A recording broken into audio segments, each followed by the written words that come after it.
পথঘাট রাজধানীর পথঘাট মুখরিত করে চলে। দর্শক এই মুহূর্তে আমি আপনাদের সঙ্গে যুক্ত আছি রাজধানীর সায়েন্স ক্লাব এলাকায়। আপনারা দেখতে পাচ্ছেন আওয়ামী লীগ সরকারের পদত্যাগকে কেন্দ্র করে কিন্তু আজকে নির্বিশেষে সাধারণ জনগণ থেকে শুরু করে বাংলাদেশের সকল পর্যায়ের মানুষ রাস্তায় নেমেছে এবং ভুয়া ভুয়া স্লোগানে তারা রাস্তার ঢাকার জনপদ মুখরিত করেছে। দর্শক এই যে সাধারণ জনগণ রয়েছেন তারা ইতিমধ্যে শাহবাগের দিকে শাহবাগের অভিমুখে রওনা করছে এবং ভুয়া ভুয়া স্লোগানে তারা শাহবাগের দিকে এগিয়ে চলছে।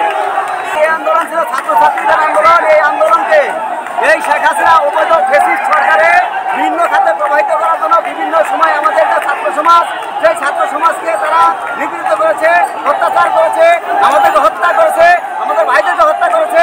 আপনারা জানেন রংপুরে আমাদের আবু সাইদ ভাই, তাদেরকে হত্যা করেছে এবং আমাদের ঢাকার ভিতরে অসংখ্য লোককে গলিতে গলিতে তারা আমাদের হত্যা করেছে। আপনারা জানেন যে আগামীকাল তাদের পার্টি অফিস থেকে, আওয়ামী লীগের জিরাতলা পার্টি অফিস থেকে আমাদের প্রায় 7 জন লোককে হত্যা করা হয়েছে। আমরা সেখানে ছিলাম। ছাত্রলীগের সন্ত্রাসী মুখোশধারী বাহিনী আমাদের এই ছাত্র জনগণের উপরে, সাধারণ জনগণের উপরে নির্বিচারে গুলি চালিয়েছে, বুলেট চালিয়েছে। এজন্য আমরা নিন্দা জানাই এই বিজয় মিছিল, এই সাধারণ বাংলাদেশ জনগণের বিজয় মিছিল, এই মিছিলে আমরা সামিল হতে পেরে আমরা আনন্দিত, গর্বিত।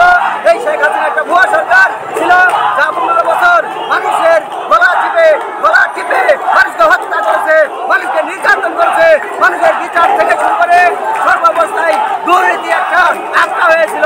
সেইখান থেকে আমরা এইখানে আমরা এসে পেরেছি। এই জন্য আমরা আল্লাহর কাছে, আল্লাহর নিকট আমরা শুকরিয়া আদায় করছি এই হাসিনাকে বিদায় করতে পেরে। এই হাসিনা গাছের উপরে এই 15 বছর দাঁড়িয়েছিল। এই হাসিনাকে আমরা ধিক্কার জানাই। এই হাসিনা পৃথিবী থেকে তার বাপের মতো বিলীন হয়ে যাক। শুধুমাত্র সেই রাজাকার জামাত বিএনপি দেখিয়ে এই মানুষকে তারা অত্যাচার করেছে, কিন্তু আসলে এই জামাত বিএনপি কিছুই করেনি। শুধুমাত্র তারা জামাতের ব্যাগ দিয়ে সাধারণ মানুষকে তারা একটা মন্দিরের ভিতরে রেখেছিল। আমরা মানি নাই। আমরা ছাত্ররা এই আন্দোলন করে নতুন করে এই বাংলাদেশকে স্বাধীন করলাম। আমাদের বিজয় ইনশাআল্লাহ। দুয়ার আছে।